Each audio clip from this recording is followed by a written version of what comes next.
बिलासपुर से एक बड़ी खबर की बात करेंगे। विधायक राजेश धर्माणी पर पूर्व मंत्री राजेंद्र गर्ग ने कई गंभीर आरोप लगाए हैं। आपदा में लोगों की मदद न करने का आरोप लगाया गया है। खुले संस्थानों को बंद करवाने का भी आरोप लगाया गया है। लोग अपने घरों से बेघर हो गए और राजेश धर्माणी ने जो किया वो आपदा में किया गया बुरा काम था। राजेंद्र गर्ग की ओर से आरोप बहुत गंभीर लगाया गया। पुनर्वास के लिए विधायक ने भेदभाव किया है। राजेंद्र गर्ग की ओर से यह भी आरोप लगाया गया। पूर्व मंत्री राजेंद्र गर्ग ने विधायक राजेश धर्माणी पर तीखा हमला बोला है। आपदा में लोगों की मदद ना करने का भी आरोप लगाया और लोगों को तंग करने का भी आरोप लगाया। इसके अलावा यह भी कहा गया कि उनके समय में खुले संस्थानों को भी बंद करवाया गया है। राजेंद्र गर्ग ने कहा है कि आपदा की स्थिति में पिक एंड चूज की पॉलिसी अपनाई गई, इसका काम किया गया। एक तरफ जहां आपदा की स्थिति में लोग परेशान थे तो दूसरी तरफ क्या हो रहा था, स्थानीय विधायक पिक एंड चूज करके लोगों को सुविधा दे रहे थे, किसको देनी है किसको नहीं देनी है, ये काम किया जा रहा था। राजेंद्र गर्ग ने यह भी कहा कि जहां लोग अपने घरों से बेघर हो गए और उन लोगों को तरपाल तक बांटने में इन्होंने कांग्रेस और बीजेपी का नाम लेकर काम किया। जो लोग अपने घरों से बेघर हो गए हैं उनके पुनर्वास के लिए विधायक ने भेदभाव किया। कहा गया कि अभी तक मेरे पास कई ऐसी शिकायतें आ रही हैं। सुनवाते हैं क्या कुछ कहा गया पूर्व मंत्री की ओर से। अब आपदा के समय स्थानीय विधायक गायब ही रहे और जहां गायब ही वहां पिक एंड चूज के हिसाब से उन्होंने काम किया और अपना पराया देखकर ही वहां उन्होंने व्यवहार किया। और वहां अगर कोई सुविधा देनी है तो वो भी अपना पराया देखकर की गई और लोगों को त्रिपाल भी केवल राजनीतिक आधार पर बांटने का काम विधायक ने किया। और जिनको दिए भी उनको भी कहा कि आप घुमारवी से लाओ, फलानी जगह से लाओ। एक तरफ तो लोगों के ऊपर आपदा पड़ी हुई थी और दूसरी तरफ उनको दौड़ाने का काम कर दिया। राजेंद्र गर्ग साहब पूर्व मंत्री हमारे साथ फोनलाइन पर खुद जुड़ चुके हैं। राजेंद्र गर्ग जी, आपने बहुत गंभीर आरोप लगाए हैं राजेश धर्माणी पर। सर, आपने कहा कि आपदा के समय लोगों की मदद राजेश धर्माणी को करनी चाहिए थी। यहाँ पिक एंड चूज का काम किया गया है। आपके पास क्या तथ्य ऐसे हैं जिसके बाद आपने ये गंभीर आरोप राजेश धर्माणी पर लगाए हैं कि उन्होंने बहुत गलत किया आपदा के समय में? हम यहाँ जगह जगह जहाँ जहाँ स्लाइडिंग हुई, नुकसान हुआ लोगों का, वहाँ हर जगह गए जी। और वहाँ कई लोगों ने कहा हमसे कि हमको ना तिरपाल दिया ना हमारे पास आए। और कुछ लोगों को जहाँ तिरपाल वगैरह भी दिए तो उनका आप घुमारवी से लाओ, कहीं से लाओ, इधर से लाओ। एक तो लोग आपदा में फंसे हुए और दूसरे उनको इधर उधर भगाने का काम भी हुआ। कुछ लोगों को घर पर पहुंचाए गए। तो इसलिए जिन लोगों के मकान ध्वस्त हो गए, नष्ट हो गए और रहने लायक नहीं रहे, उसमें भी ऐसे पिक एंड चूज करके किसी को मुआवजा दे रहे हैं, किसी को नहीं दे रहे हैं। तो ऐसे अनेक उदाहरण हमारे पास आए हैं जी। तो इसीलिए इसी आधार पर हमने कहा। राजेंद्र गर्ग जी, ये तो अगर वाकई में सच है तो बहुत गंभीर बात है। एक विधायक जिसे जनता चुनती है, बेशक किसी ने वोट दिया हो ना दिया हो, कोई किसी पार्टी का ना हो, लेकिन आपदा के समय में तो इंसानियत दिखानी चाहिए। अगर ऐसा किया गया है तो ये तो आप बड़े स्तर पर बात उठाइए। फिर आप खुद पूछिए राजेश धर्माणी से कि राजनीतिक विरोधी होना अलग बात है, लेकिन इंसानियत तो दिखाइए कम से कम। हमें क्या करना है वो हमें पता है ना सर जी। ठीक है ना। और हमारा जो कल धरना था शिमला में, उसमें भी ये बात उठी है जी कि वहाँ भी अपनों को माल बांटने का काम किया गया जी। ये तो हमारे पूर्व मुख्यमंत्री जी ने भी कहा कल शिमला में। जी जी। हाँ जी, हाँ जी सर, ये बात बड़े स्तर पर आप उठाएंगे? कांग्रेस सरकार से आप पूछने वाले हैं कि आपके विधायक ऐसा कर रहे हैं? हमारे हैं, ये कांग्रेस के हैं जी, बीजेपी के हैं। इस प्रकार चिन्हित करके जो है लोगों को सहयोग करना जी। ये कांग्रेस के हैं तो इनको दो, ये कांग्रेस के नहीं है तो इनको नहीं दो। जी जी। तो ये बातें ठीक नहीं है आपदा में। बिल्कुल।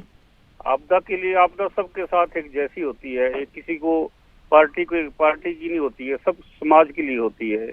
समाज प्रभावित होता है इससे। जी राजेंद्र जी, पार्टी स्तर से ऊपर उठकर आपने राजेश से पूछा कि आप ऐसा क्यों कर रहे हैं, आप जनता से क्यों भेदभाव कर रहे हैं? देखो हमने आपके माध्यम से हम कह रहे हैं, ठीक है ना, और मीडिया के माध्यम से हमने पहले भी कहा है, अब भी कह रहे हैं। कल हमारा जो राज्य स्तरीय धरना हुआ उसमें भी कहा है, कल हमारे नेताओं ने जी खुलकर कहा है, उसमें कोई छुपाने की बात थोड़ी है।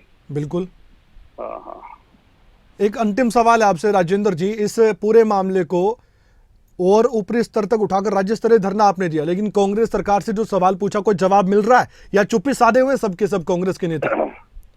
ऐसा है, कांग्रेस जो है इस वक्त कुछ नहीं कर रही है, कोई मदद नहीं कर रही है लोगों की जी और केंद्र सरकार से जो मदद आई है उसको भी नकार रही है। जी एक हाथ से ले रही है, दूसरे हाथ से मुकर रही है। जी तो ये कहाँ की इंसानियत है? कोई मानवीय दृष्टिकोण तो होना चाहिए।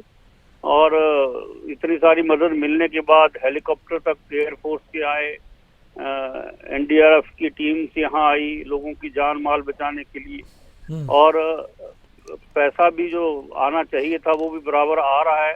और हमारी मांग, पार्टी ने मांग की है, केंद्र सरकार से मांग की है कि और भी दीजिए। हम सरकार के साथ हैं, लेकिन जो मिल रहा है उसको कहना कि हमें कुछ नहीं मिल रहा है, ये भी कहाँ की इंसानियत है। और राजेंद्र जी, आप हैरान होंगे, हमने अभी कोशिश की है राजेश धर्माणी से बातचीत करने की, उनका जवाब आप सुनेंगे। वो कह रहे हैं मैं व्यस्त हूं, मैं अभी बात नहीं कर सकता। और जबकि ये मुद्दा ऐसा मसला है जो आपने उठाया वो जनता से जुड़ा हुआ है। तिरपाल को लेकर भी अगर भेदभाव किया जाएगा तो आप तो बड़े बड़े पैसों की बात करें, करोड़ रुपए, हजारों करोड़ रुपए की बात कर रहे हैं राजेंद्र जी। बिल्कुल बिल्कुल। ये तो तिरपाल भी अगर बांटी जा रही है तो वो भी भेदभाव से बांटी जा रही है।